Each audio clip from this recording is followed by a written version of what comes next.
ನಾನು ಕನಸಲ್ಲೂ ಅಂದ್ಕೊಂಡಿರ್ಲಿಲ್ಲ ಇವತ್ತು ನರೇಂದ್ರ ಮೋದಿ ಅವ್ರನ್ನ ಇಷ್ಟ ಹತ್ರದಲ್ಲಿ ನೋಡ್ತೀನಿ ಅಂತ. ಸಿಕ್ಕಾಪಟ್ಟೆ ಖುಷಿಯಾಗಿದೆ. ನನಗೆ ಏನು ಮಾತಾಡಬೇಕು ಅಂತ ಗೊತ್ತಾಗ್ತಾ ಇಲ್ಲ.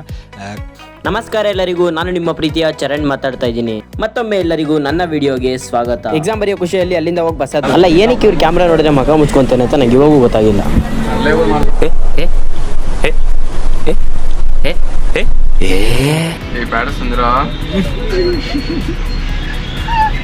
ಇವ್ರಿಬ್ರು ಸೇರ್ಕೊಂಡು ಇವನ್ಕ ದುಡ್ಡು ಕೊಡೋ ನನ್ನ ಮಕ್ಕಳವ್ರೆ. ಅದೇ ಖುಷಿಗೆ ಅಲ್ಲಿಂದ ಕಾಲೇಜ್ ಕಡೆ ಹೋಗೋಣ ಅಂತ ಬಸ್ ಅಲ್ಲ, ನಮ್ಮ KSRTC ಬಸ್ ಬೇಕು ಅಂದ್ರೆ ಬರಲ್ಲ, ಇವು ಬೇಡ ಅಂದ್ರೆ ಇಷ್ಟು ನಿಂತಿರ್ತಾವೆ ಇಲ್ಲಿ. ಅದಾದ್ಮೇಲೆ ಎಕ್ಸಾಮ್ ಬರೆಯೋಕೆ ಮುಂಚೆ ದೇವರ ಆಶೀರ್ವಾದ ಇರಲಿ ಅಂತ ಮುಕ್ಕೊಂಡು ಹೋಗೋಣ ಅಂತ ಬಂದ್ವಿ. ಈ ಎಂತ ದೊಡ್ಡ ಏನಂತ ಅಂತ ಬಿಕ್ಕಳ್ತಾ ಇದ್ರೆ ನನಗೆ ಇವತ್ತು ಯಾವ್ದೇ ಕಣ ವೆನ್ಸ್ಡೇ ಅಲ್ಲ, ವೆನ್ಸ್ಡೇ ಮೋಟಿವೇಶನ್.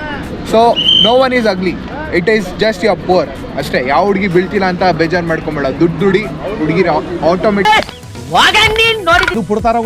ಮನುಷ್ಯರು ಕೊಂತಮಂದಿ. ಅದಾದ್ಮೇಲೆ ಮಿಥುನ್ ಹತ್ರ ಮಾತಾಡೋಣ ಅಂತ ಬಂದ್ರೆ ಅವ್ನು ಡೀಪ್ ಡಿಸ್ಕಷನ್ ಅಲ್ಲ. ಅವನೇ ಕನ್ಸಲ್ಲಿ ಅಂದ್ಕೊಂಡಿರ್ಲಿಲ್ಲ, ಅದಕ್ಕೆ ಇಷ್ಟ ಹತ್ರದಲ್ಲಿ ನೋಡಿದ್ದೀನಿ. Super fantastic, my blooding.